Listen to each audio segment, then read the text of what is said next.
À chaque détour de chemin, Grenade ne manque pas de rappeler qu'elle demeure l'île aux épices. Des cases aux épices comme celle-ci sont stratégiquement placées aux abords des circuits touristiques. Et les guides n'y tarissent pas d'éloges sur la production locale. Ça, c'est ce qu'on trouve à l'intérieur du cacao. Cette pulpe blanche est très sucrée. Gamin, on s'en régalait. C'était notre sucrerie préférée. Et à Grenade, on le sait, la vedette incontestée des épices, c'est la muscade. Nous l'appelons or noir parce que rien n'est à jeter là-dedans.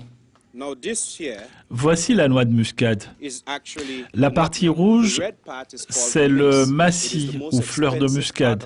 C'est la partie la plus chère parce que c'est le meilleur des conservateurs alimentaires, très utilisé dans l'industrie. Sans elle, vous pouvez dire adieu au corned-beef, à la charcuterie, aux saucisses. Il n'existe pas de produit de substitution. Vraiment, ne rien perdre de la muscade. Depuis peu, on s'est rendu compte que la coque vide pouvait servir de paillis.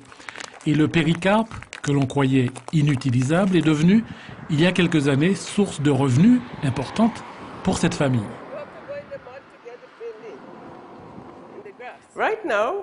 Là, nous avons le sirop de muscade. Ce produit a reçu un prix en Europe. Nous avons la gelée de muscade et là, la confiture de muscade. C'était une idée géniale de ma mère qui a décidé de prendre la pelure de fruits que l'on jetait et de la mettre en valeur en fabriquant tous ces produits pour l'exportation. Mais la plus intéressante des innovations dans ce monde de la muscade nous vient de cet homme, le docteur Denis Noël, médecin retraité, qui se consacre maintenant entièrement à l'étude des vertus médicinales de cette noix généreuse. Nous l'avons rencontré dans son immense plantation dédiée aux fleurs et aux plantes. Le pays dépense trop de devises pour acheter ces produits pharmaceutiques fabriqués en Europe et aux États-Unis. Nous pouvons faire l'économie de tout cela en fabriquant ici nos propres médicaments. Un discours résolument géopolitique, c'est que notre homme est un ancien ministre de l'Agriculture et des Affaires étrangères. Il a côtoyé les plus grands de ce monde, le pape Jean-Paul II, le prince Albert, les présidents Bush et Reagan. J'ai créé Nutmed à partir d'une utilisation traditionnelle populaire. Les anciens prennent la muscade, la râpent, la mélangent à de la chandelle, versent du rhum ou de l'alcool et enflamment tout cela avec une allumette. Le mélange obtenu donne une pâte que l'on applique sur les parties douloureuses du corps et ceci soulage la douleur. Donc je me suis dit, voyons si nous pouvons commercialiser cette idée. C'est ce que j'ai fait. Et j'ai renforcé la muscade avec des analgésiques que l'on trouve normalement dans les médicaments antidouleurs. Mais c'est la muscade l'ingrédient principal. Et j'ai donc lancé ce spray antidouleur.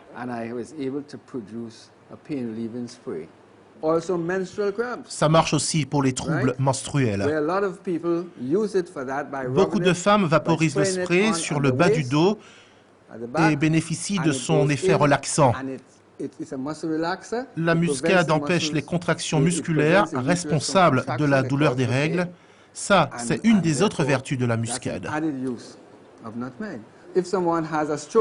Quand quelqu'un fait un AVC, c'est que la circulation du sang ne se fait plus dans une partie du corps. La tradition à Grenade consiste à placer alors une noix de muscade sous la langue et après un moment, les causes de l'AVC disparaissent, les mouvements redeviennent libres. Ce qui se passe, c'est que l'huile de la muscade placée sous la langue passe à travers les vaisseaux sanguins et va dissoudre les caillots responsables de l'AVC et qui empêchaient la circulation du sang. La muscade est originaire d'Indonésie. Son arrivée à Grenade et son acclimatation datent de l'époque du commerce triangulaire. On ne sait pas très bien pourquoi sa culture a connu plus de succès ici que dans les autres pays de la Caraïbe, au point que l'île a battu des records de production mondiale. En 2004, l'ouragan Ivan avait détruit 90% de la production. Un plan de relance permet depuis de remonter lentement la pente. Mais pour le docteur Noël, peu importe la quantité récoltée, ce qui compte désormais, c'est la plus-value à générer. En général, la matière première ne représente qu'un faible pourcentage de produits finis. Donc, ce qu'il nous faut faire maintenant, c'est nous lancer dans la fabrication de produits manufacturés à partir de notre matière première. Pourquoi devrions-nous continuer à exporter la muscade en tant que matière première? Pendant 116 ans, c'est ce que nous avons fait ici à Grenade. Et aujourd'hui, on va refaire ce qu'on faisait il y a 116 ans? Donc, nous devons nous lancer dans la fabrication de produits finis. Ça, c'est un produit fini. Et la demande existe dans le monde entier. L'Australie, on nous passe commande maintenant depuis la Chine, la Russie, Moscou, l'Europe de l'Est, de partout, d'Amérique du Nord, partout. Pour exporter avec succès à l'international, le docteur Denis Noël n'a pas attendu le long processus de la validation scientifique. Il a simplement usé d'astuces. Les recherches scientifiques, les essais cliniques s'imposent parce que, par exemple, il y a sur le flacon une liste d'ingrédients. Mais comme le FDA américain n'a jamais étudié les vertus antidouleurs de la muscade, je ne peux inscrire la muscade comme substance active, mais comme excipient. Mais nous savons que c'est l'huile de muscade, la véritable substance active. Avant les ravages de l'ouragan, la Grenade produisait 2000 tonnes annuelles de muscade. La production est tombée brutalement à 200 tonnes. Aujourd'hui, elle est remontée à 500 tonnes. Un long chemin reste à parcourir pour que l'île aux épices retrouve la splendeur d'antan de la muscade.